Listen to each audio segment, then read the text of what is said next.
Welcome to all of you astrology friends out there. Welcome to this monthly horoscope of March 2024. These horoscopes are giving you the flavor of the month. It's not really in detail, but it's like what is important in that month. And the other videos that I'm doing, they are going to be a little bit more in detail. So every week, as you know, I'm posting a video, or I try to post a video every week. And mostly it's about the new moon, the full moon, or like a Mercury retrograde, or something that I think is important. But this is the month of March. It's overruled, of course, by, yes, it's eclipse time again.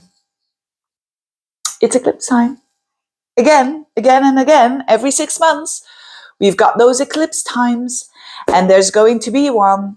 And that's, of course, the rest is peanuts, what's happening in the sky. Because this is like when eclipses are happening, it's like the universe talking to us and trying to guide us back to our path. So, of course, for some of us, it's going to be, I'm directed back to the path. I don't want to, or what's going on. And for others, it's going to be like, yes, it's a blessing. So eclipses are important times for sure. And we have eclipses, we have now that position of the North Node in Aries and the South Node in Libra. So what is this all about this month? And of course, I'm going to have a look at every sign, what it's going to mean. But this eclipse is actually, I really like this eclipse because it's a very, very inspiring one. A very, you could say, airy one. Why? I always goes back to the book of Bernadette Brady, and that is she is like she's an astrologer, I think an Australian astrologer. She's a specialist in all these eclipses. She did a lot of study around it. My goodness me, did she do that in depth. And when you are studying an eclipse and you want to have a message, you have to go back to the root of the matter, to the root of the eclipse, to what was going on when we call it the Saros cycle. I'll put a link below where for those of you who haven't seen it yet, that's an old video of mine that I explain what Saros cycle is. But this eclipse belongs to the Saros cycle 8 North. The eclipse that we're going to have around and about the 25th of March, for depending on where you're living, 24th, 25th of March, we're going to have what we call an eclipse. And it's going to be the moon at 5 degrees of Libra with the South Node, around 15 degrees of Libra, and then the sun at 5 degrees of Aries with the North Node at 15 degrees of Aries. So we call it a full moon, a lunar eclipse. It's a full moon on steroids, they say. And what does it mean? Well, something really becomes very clear. That's a full moon in itself. With the nodes, it means it's fated. It means it's supposed to be like that. It means yes, we have free will. Of course we have. Of course we have free will. And we can make choices. But ultimately, you could say, fate is we make the choices that we were going to make anyways. It's a bit like that. I'm not really an advocate of destination and there's no free will, not at all. But with eclipses, I've seen it many times. It's just by experience that I have seen that sometimes things are ready, and it's often to happen, or events. So a lot of events could happen as well, and that they kind of activate our path. Now, what is this Saros cycle all about? So without even talking about the eclipse now, on the 25th of March in Libra and blah, blah, blah, but what was this initially all about, this eclipse? Well, it was a very Uranian kind of eclipse. And it was an eclipse that wasn't really focused on relationships, but that was really focused on inspiration, on having a vision, on, you could say, having a goal for the future, having an insight, having ideas, all that good, juicy stuff. It's a focus on the future.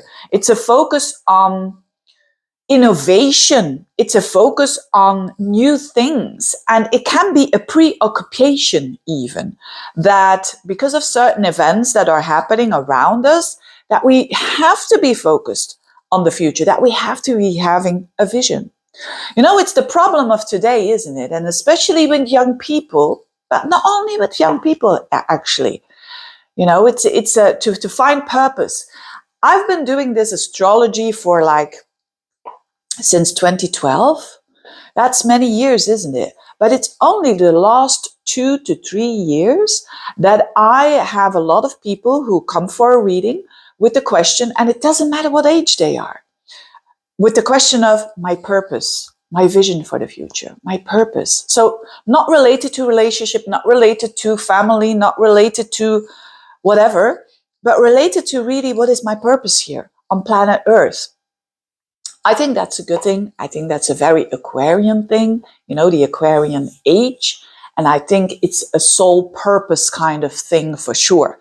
So we are all going to focus around, around that time on that future.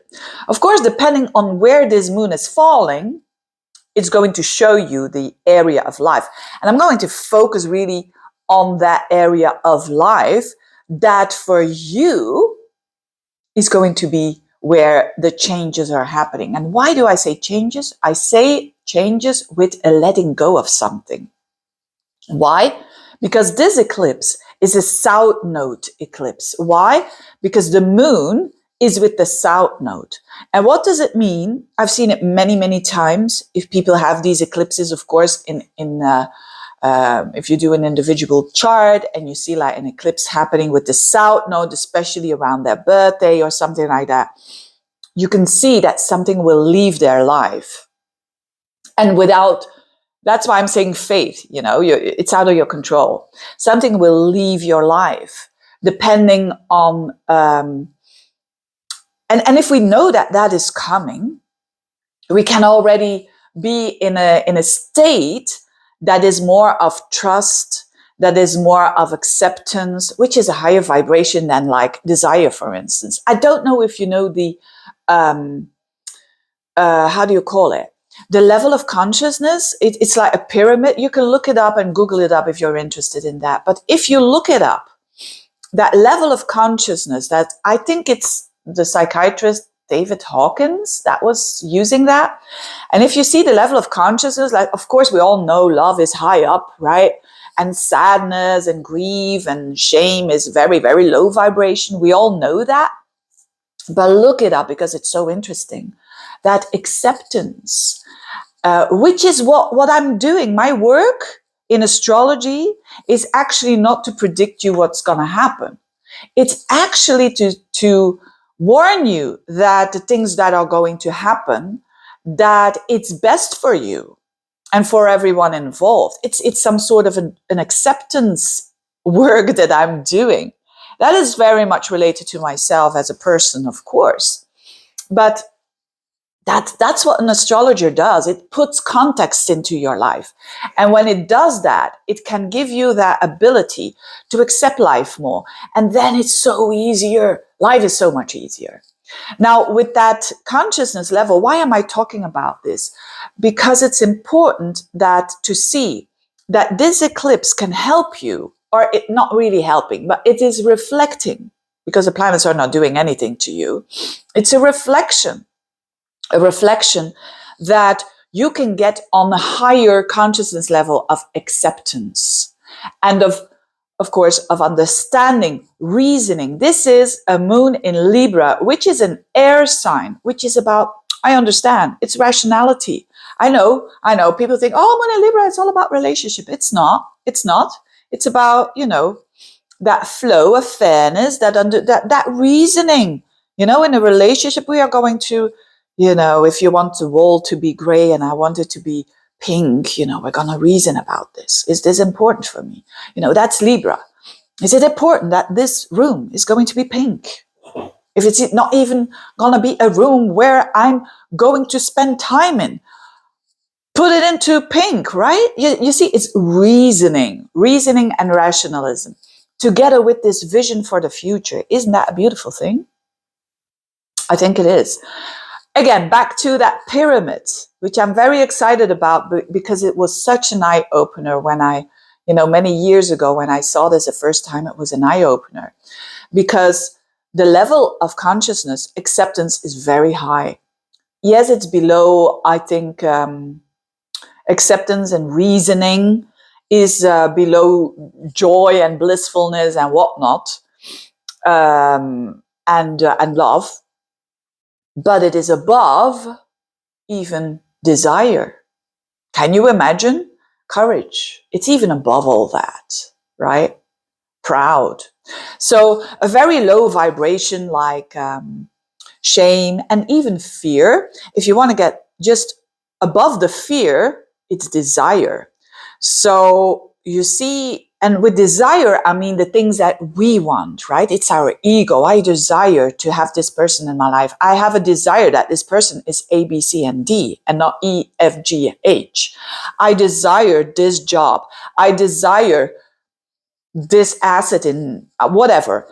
So desire, you could say that energy is quite low on that is very low on the level of consciousness. Of course, it's better than being in a state of fear because it gives already a little bit more direction.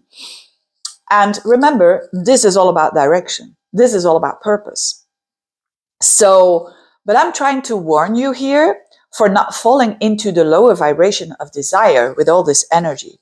Yes, in February, whilst I'm recording this, it's a very platonic month, remember? Check the February horoscopes, very platonic. And I also talked about that the more you want something, it's ego talking, and you have to be careful for that you're not pushing it away what you want. And this is the same.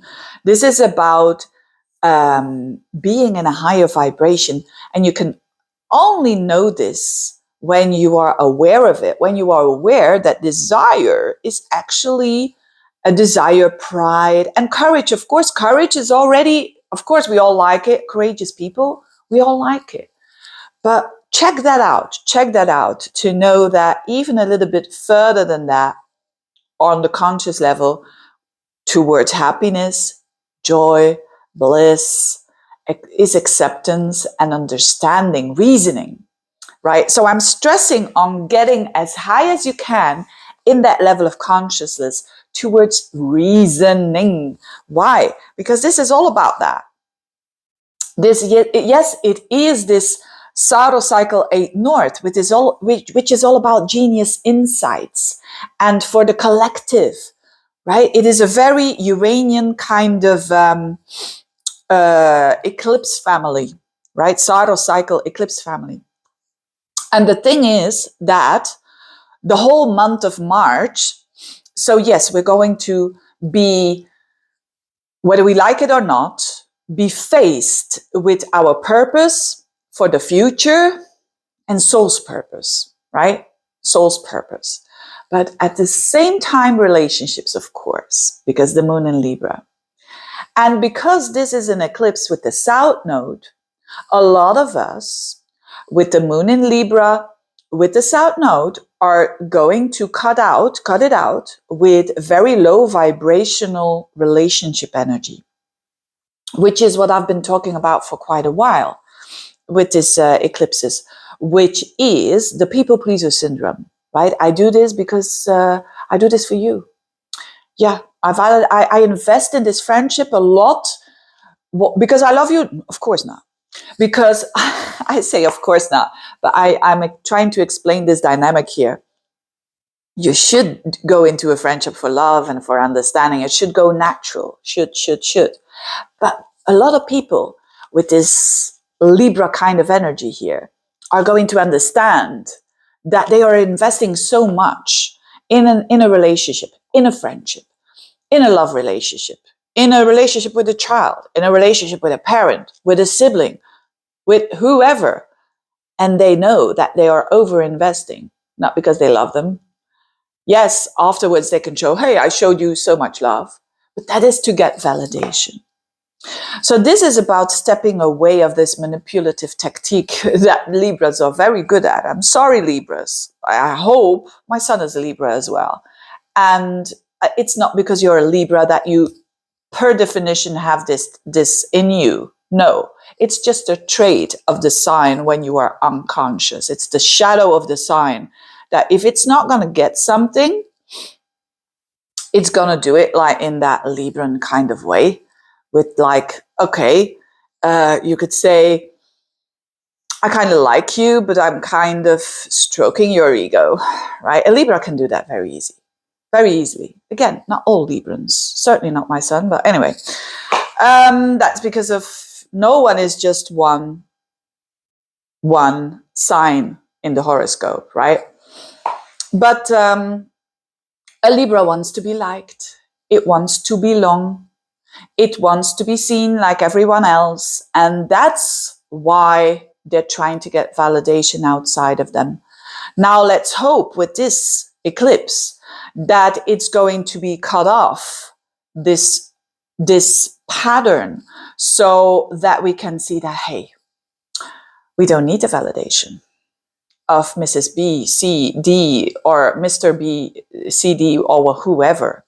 Not even parent. We don't need that validation. We need to validate ourselves. That's what, and when we do so, we find our purpose.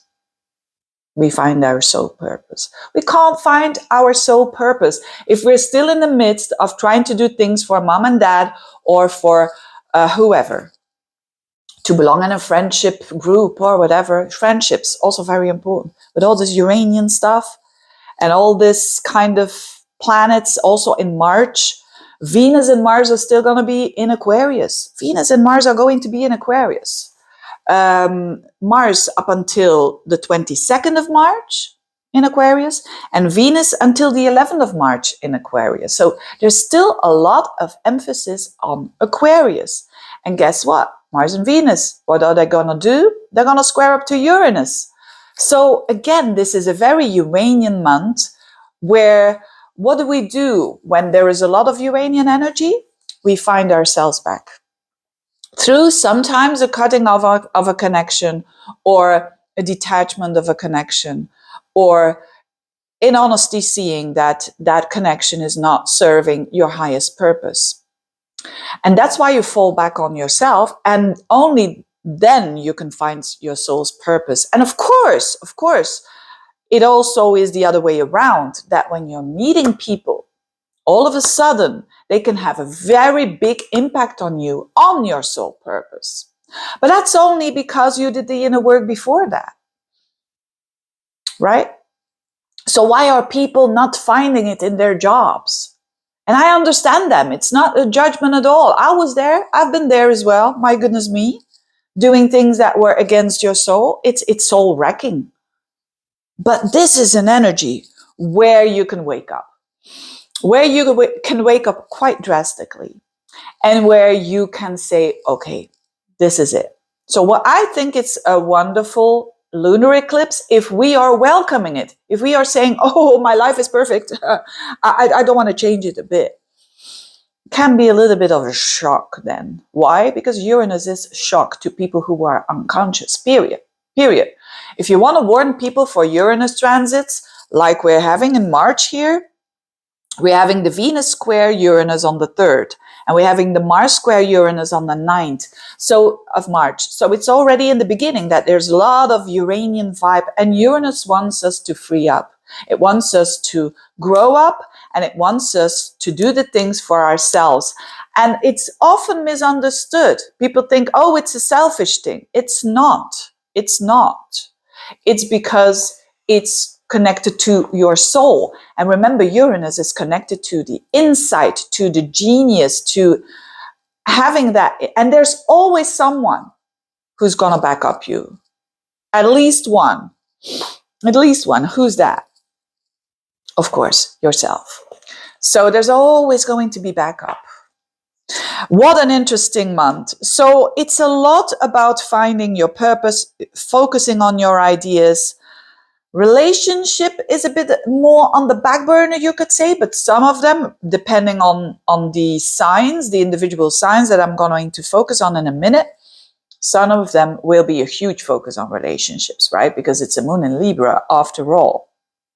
So there is something, when the moon is with the south node, the moon is what you are attached to and what is known. The moon represents your home. It represents your emotions. It's what is known. It's your mind as well. And with the south node, it means something is cutting off.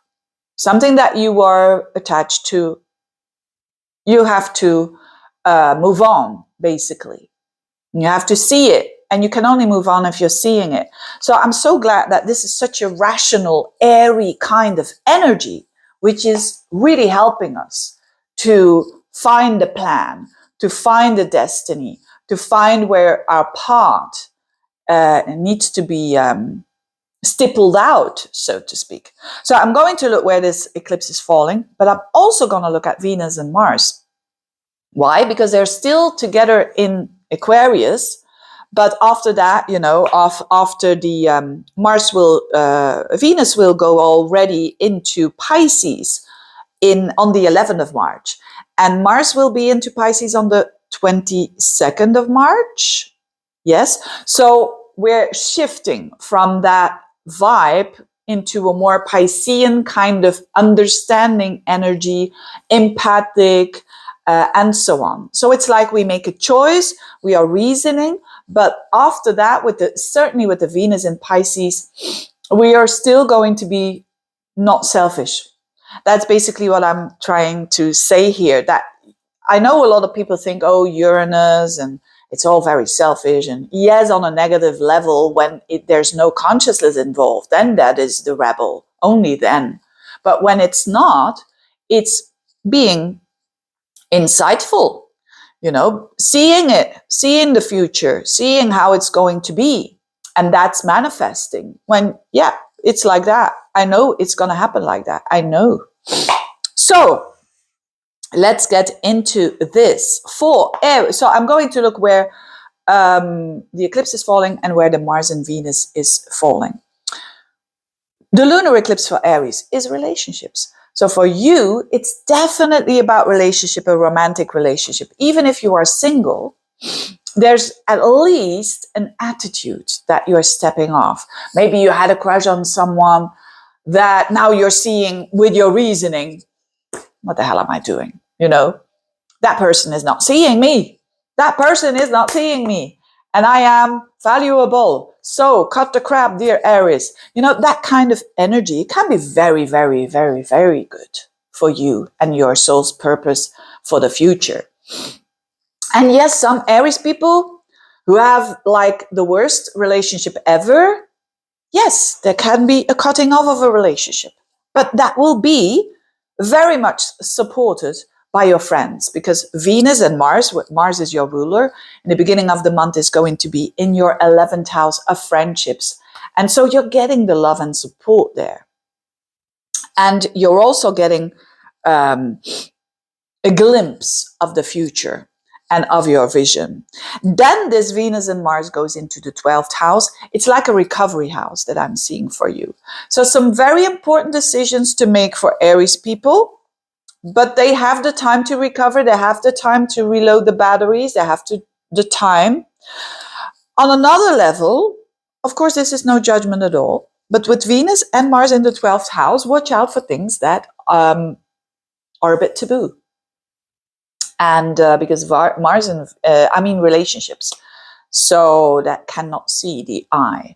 So you have to be careful there, because you've got really good energy. It's weird to say. You've got good energy to do things in secret. Let's put it that way.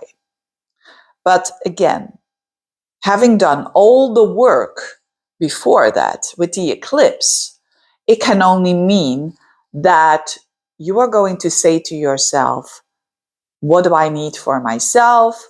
And what do I need to do to understand my patterns, right? The 12th house is patterns. Taurus, this is your 6th house.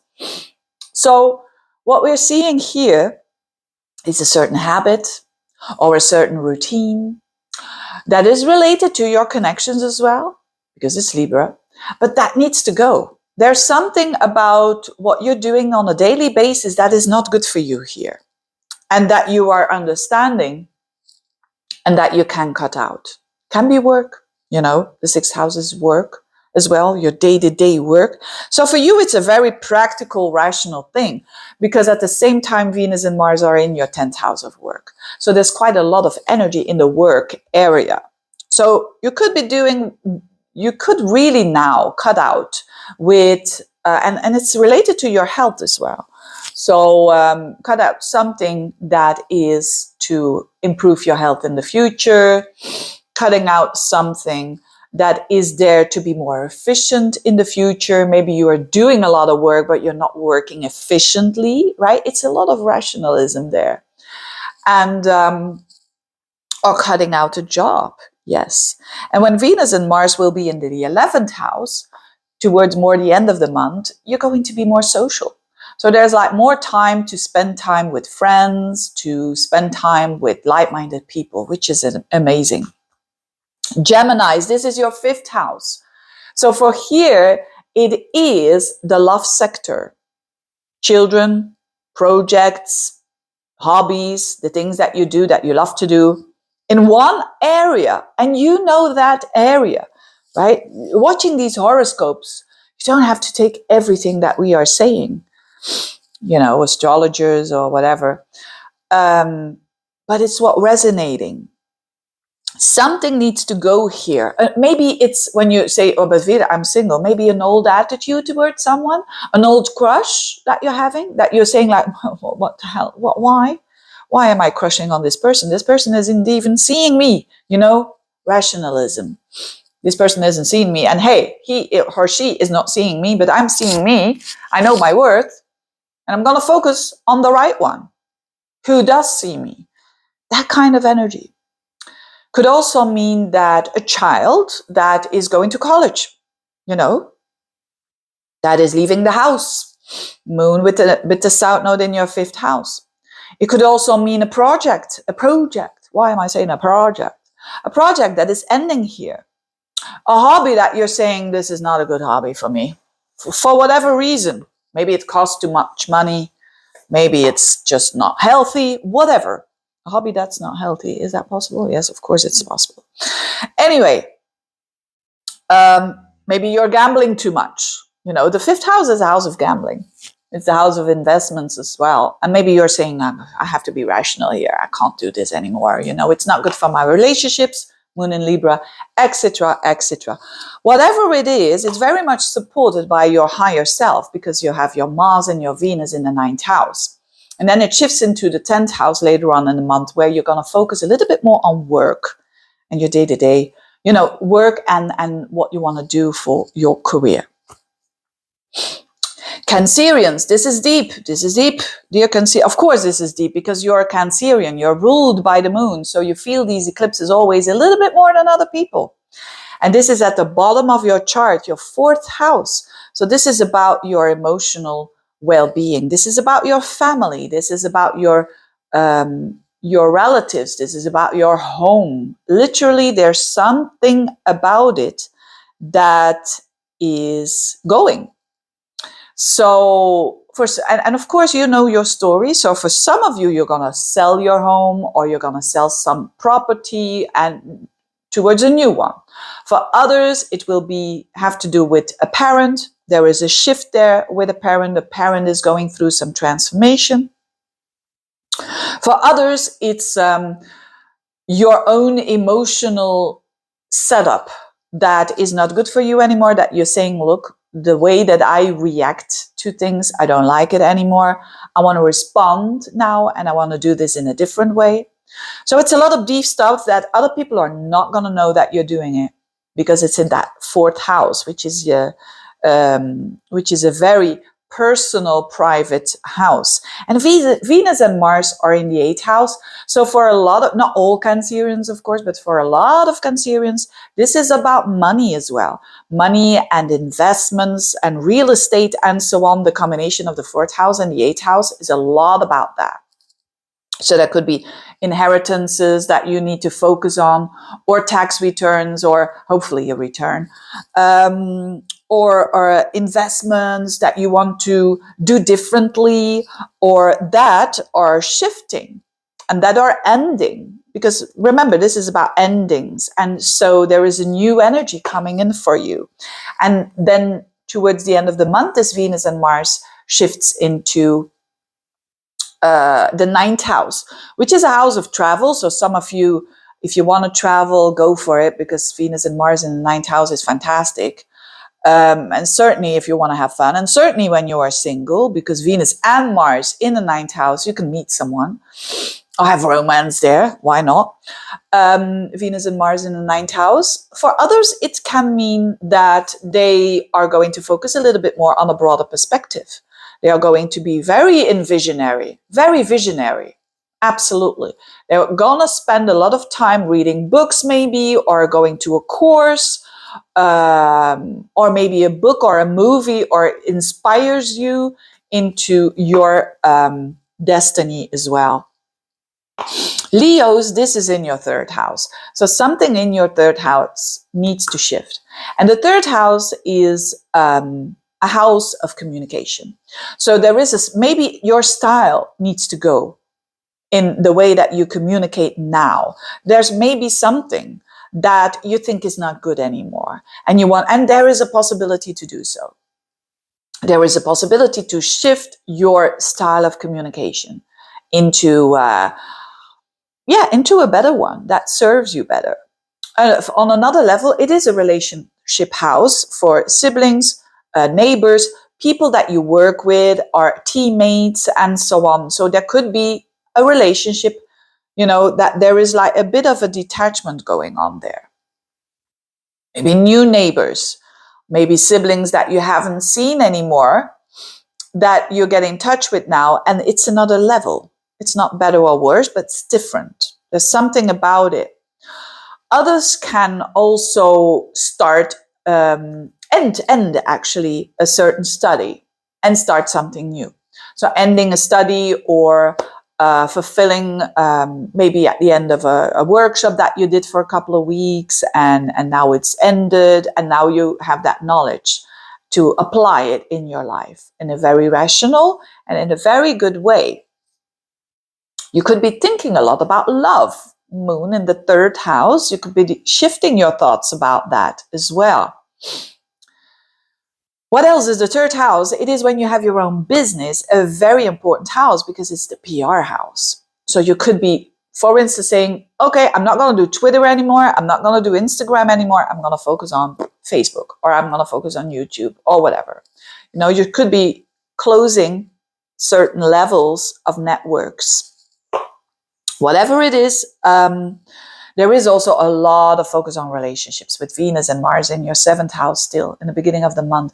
So there's a huge desire to get along with other people.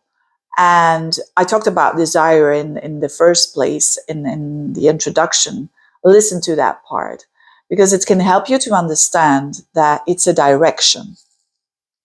And then Mars and Venus in your eighth house is a lot more about intimacy. It's a lot more about your understanding the true self and the deep psychological stuff that's going on inside of you. There's going to be more focus on that. There could be focus on money as well. The eighth house is also a money house, a bit more focus on that, the money that you share with other people, the investments that you're doing, the tax returns, hopefully. Inheritances, that kind of stuff that you could be working on that, if that is your story. Virgos, this is all about your second house. This is all about how you see you. This is all about your confidence. There's something about it that needs to go, that is not serving you. This is about raising the bar. As simple as that. Having this eclipse there in the second house is about raising the bar. It's about maybe you didn't do that enough in the future, in the past, and now you will do in the future, being a little bit more open for what other people bring to the table, the sun in the eighth house. And that is about trust, and that is about, letting other people also help you. Easy for a Virgo. No, it's not. I know, but Virgos are always wanting to be of service. And they always, that's their identity. But with this happening in the second house, it can show like, is it really, is it also because you are feeling better when you're doing all this stuff for other people? Why not being open for others and let them do something for you? And so that they can be happy that they are helping you. It's all about that. And that is a shift in the confidence, of course. That's a shift there happening in the second house. Another thing that's very good for you that I'm really now, I have my sun in Virgo, fellow Virgos. So I'm definitely liking this one. It's a bit more on a mundane level, but it's like giving away or selling stuff that is not longer useful for you. Books, clothes, paintings, everything that you use, everything that is material, that is no longer working for you, that you haven't had in your hands for the last 5 years, give it away, sell it, whatever. Put it away, because that's going to give a new focus of energy of receiving. So for the Virgos, it's a lot about receiving rather than giving. It really is. It really is. And remember, Venus and Mars, they are in your house. They are in that very busy sixth house. So there's a lot of work. There's a lot of busyness. There's a lot of routines that you want to do. You make it more efficient. But then at the end of the month, it shifts into the seventh house of relationships. So it's going to be a little bit more focused towards that. There could be really, really a lot of love coming your way for sure with Mars and Venus there. Wow, for the single ones. It's really, really interesting to meet someone on a level of, you desire this person and that person desires you. Isn't that a good thing? But that has to do with the change that you made. First and foremost with this eclipse. It's a new you. It's a leveling up for sure. Librans, of course. The whole intro is for you. This is so important, especially if you've got planets between, it's on 5 degrees of Libra, this eclipse. So the more it is towards that degree, the more you're going to feel it. So you are changing. You are like, shifting unbelievably. All parts of you, of your identity, they are going. Let them go. Enjoy it. Make a little ritual around it, and that you're glad that it is going.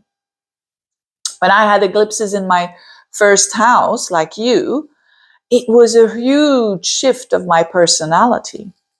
And for you, it's the same. It's not that that personality before was bad. It can simply mean a shift, like all those years that you were single and now you're getting into a relationship. All those years that you weren't a parent, now you're going to be a parent. All that. It's big shifts in connections for sure. And it's because you are seeing now the shadow side of you. And when you let go of that, there is this sun there in the seventh house with the North Node waiting for you. New relationships, beautiful relationships. Relationships where you are seen and where you see them. The balance, remember, of a give and a take in a connection. But a lot of ideas and visions for the future. And Venus and Mars in the fifth house, which is the romance house. So a lot of you Librans could fall in love deeply now with a new person that is totally different, but that is very fiery and very loving at the same time, with Venus and Mars in your fifth. And then it shifts later in the month to the sixth house, which is a bit more work-oriented, or more your day-to-day chores that you need to do, your day-to-day routines, and so on, in your health. Scorpio, this is happening in your 12th house. What is going as an old pattern? I like these eclipses with the South Node and the Moon in the 12th house, because the 12th house is a secret house, right? It's a house of the unconscious. We have to do really inner work and shadow work if we want to meet that part of our horoscope. And with the Moon there, the eclipse and the South Node, it shows like addictions that it's a very good time to say, I cut it out. I cut this out. And you've got like the universe supporting you that it's going to help you. It's like the right timing because you're seeing it. You're seeing it and the process of the work that you did before. And now you're saying, yeah, I'm going to cut out. No cigarettes anymore. Nope, not going to do that. Or because it's in Libra, no love addictions anymore. For a lot of you Scorpios, especially the ones who also have a Venus in Scorpio, for instance, or Mars or Sun, Moon, they can be love addicted. They can be obsessive in love, which is not love. Of course not. We think it is, but it's not. It's ego. It's the ego. It's desire. You know, talking about desire, I mean, Scorpios, they know. They know. They know. So the first part of this introduction is very applicable for you as well. So it's about cutting out of some sort of a desire that could be related to relationships as well. So maybe you are going to cut out that pattern that you were, you had a love addiction for some person, for instance, and you're cutting it out. And it's like a massive of energy that is available for you now so that you can take care of your health. Sun in the 6th house. You can take care with the North Node there of your work, of your soul's purpose, of the things that you want to do on a daily basis and to make your life very purposeful. Lovely. Meanwhile, Venus and Mars in the 4th house, a lot of activity there on emotions. A lot of activity could be on literally your home. You want to beautify it. You want to change it. You want to do whatever you want to do with it. Could be very busy as well. And then it shifts into your 5th house when Venus and Mars throughout the more end of the month is shifting into your 5th house. It's lovely. It's romance. It's you enjoying yourself, doing the stuff that you want, go out to the theater, go out to the cinema, go out having nice dinners, whatever it is that you love to do as a Scorpio, dancing or going out or hobbies, sports, you name it, you've got a lot of that energy available for you. Sagittarians, the 11th house. Is there a friend, a connection, a group of people, social media that you want to cut out? Do it now. Do it now. And it's for your soul's purpose. It's not that they haven't served you in the past. It's not that they are bad people. It's that, but they're simply not, maybe not good for you anymore. Or you're trying to please a friend too much. Maybe your friend is not seeing you and you are over investing. Cut it out, cut it out, cut it out. You don't need their validation, right? So that you can make place for some new friends and for some new ideas. For sure. It could also mean simply an objective, a goal that you had that you're seeing now. What the hell am I doing? This is not, no, I'm not going to do it. I'm not going to, this was a very important goal and it was related to people, but it's not for me. You know, it could be as simple as that, whatever that goal was. It could be an insight that you're having, like this goal is just a wrecker. This goal is not good for me. I'm seeing it now. Because of circumstances, of course. Remember, these eclipses, they give events, they circumstances that make you see. So what is it? So you could be just saying no to a goal and seeing it and freeing you up for sure. Because then you have more time where you need to spend more time on, which is your 5th house, which is your enjoyment. And your unique self. And what do you like instead of what the group is liking? And what do you want to do with your life and with your spare time, which is the 5th house, the house of enjoyment, the house of recreation, and so on. Venus and Mars in the 3rd, a lot of busyness still. A lot of busyness, a lot of social events, a lot of social connections, 3rd house with Venus and Mars there. If you have your own business, busy time. Could be a lot of PR that you're doing, a lot of activity, a lot of emails, telephone calls, whatnot, and a lot of communication, some travel that you're doing. And then towards the end of the month, it's more home energy. You know, Venus and Mars in the 4th house, you could do a lot home, beautify your home, being active at home. Capricorns, this is all happening in your 10th house. So that could be for you literally a job that you're saying, it's not my soul's purpose anymore. And this needs to go. It could also mean a certain attitude around work. So not not that you're cutting out your job, for instance, but a certain attitude that you have around work that is not healthy, that is not rational, that is not helping you for your future, that you're going to cut out. On another level, it has to do with a parent. There is a shift there in their life, and that has an effect on you as well. So how you want to be seen in the world, there's a difference there. There's a difference. And with Venus and Mars in your second house, this is a lot about your value. You are valuing up, you are raising the bar, and that could mean like, I can't do it with this job, I have to do it with another one. But now there's events happening that can make it possible. And then towards the end of the month, with Venus and Mars in the third, it's a very busyness. So if you take that leap of faith, but also if you are working towards that goal for the future, there's already a lot of busyness and you could say a lot of communication going on around that. Aquarians, this is the ninth house. This is really you shifting a paradigm, you shifting narratives, which is what usually never happens with people. Why? Because people, especially as they grow older, they are getting more rigid and rigid when it comes to their way of thinking and the glasses that they wear that look at life. Now, here with the moon and the south node, it shows that you are consciously or even unconsciously saying goodbye to old belief systems that are not serving you. Cut them out. Cut them out. The sooner you're going to do it, the better you're going to feel. You have Venus and Mars in your sign. It's all about you, Aquarians. It's all about you. What do you love? How do you want to profile yourself? What do you want to do as an action? Mars in your sign. How you want to be seen by others. And what do you love to do? The love for yourself. Venus in the first house. All of these very important times for you, Aquarians. But it all has to do with a letting go of an old narrative, an old paradigm that might have not even been yours. Maybe it was the inner critic. Maybe that was related to your upbringing.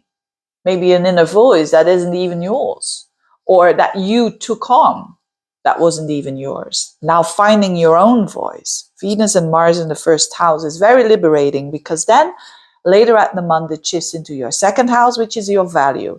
So you're going to have more value. You could be more doing stuff so that you have a higher income during that month, or doing actions to improve that. Because it's a house of income, it's a house of money, but on a deeper level, it's a house of confidence. You're raising the bar, period, because of this shift in the way that you think. It's the ninth house I call it a sacred house, because when you're seeing it, every other house is shifting. When you're seeing it, when you're having like, oh yes, I always thought that I have to work hard to have money. That I have to work hard for a relationship, that I have to chase for a relationship, that I have to invest, and maybe you are saying now, but I'm investing in the wrong people. What if I'm not what if I'm investing in me? I'm investing in the people that are also investing in me. You're going to have a lot of energy available for you. You are going to have such a different life, and it's going to be so much easier, because just it dropped. You saw it. So stop focusing on the wrong things that are absolutely there, that you are focusing on because of a wrong, you could say, a wrong narrative, a wrong belief system. Very interesting for the Aquarians. Very mind open, eye opener, all of that. Last but not least, Pisceans. This is in your 8th house. So the 8th house is a very deep house. It's a very intense house. It's the house of a deep cycle of our fears. So you could be dropping a fear. You could be saying goodbye to a fear that has been running your mind for years and years. You could be letting go of an old fear. Isn't that amazing? With Mars and Venus in the 12th house at the same time, it's battling against old patterns. Mars there, battling in the 12th house against old family patterns that you have inherited from family that were not good for you, patterns that you are releasing. Amazing, amazing. It could also mean for others, because it's a money house, that some others they have paid off their debt, for instance, and now it's the end phase. Or it could mean that you're not going to rely on others so much anymore. You're going to say, hey, it's about me. It's about me. It's about, I value myself. I don't need that validation of others. It's nice when it's there. It's nice, but I don't need it so much because it's never making me happy. I always want more. You know, that kind of vibe, that kind of vibe. Letting go also of, it's also a relationship house, of course. So if you are in a relationship, it could mean that there is something shifting in the money of that person, in the money, in the income of that person. That could be the case as well. And of course, towards more the end of the month, like Venus in your sign already on the 11th, and then Mars in your sign on the 22nd of March, it's like a boost of new energy for you Pisceans. A lot of energy for you, a lot of fresh new energy, love for yourself. Venus in the first house, so do some beauty stuff or buy some new clothes or new haircut or whatnot. Do that with Venus in your first house. And then Mars in the first house, make some new plans. Make some new plans, start some new projects, start some new relationships, start some new businesses. Whatever it is, Mars in the first house is amazing. It only happens every 2 years. And you're having now a couple of weeks after that 27th of March to initiate something new that is more towards your purpose, your soul's purpose. Anyway, thank you so much for listening. All of you out there, spread the message if you like it. Like, subscribe, and everything, comment, whatever you want to do. Thank you so much. And all the best to you. Have a very, very good March. Bye-bye.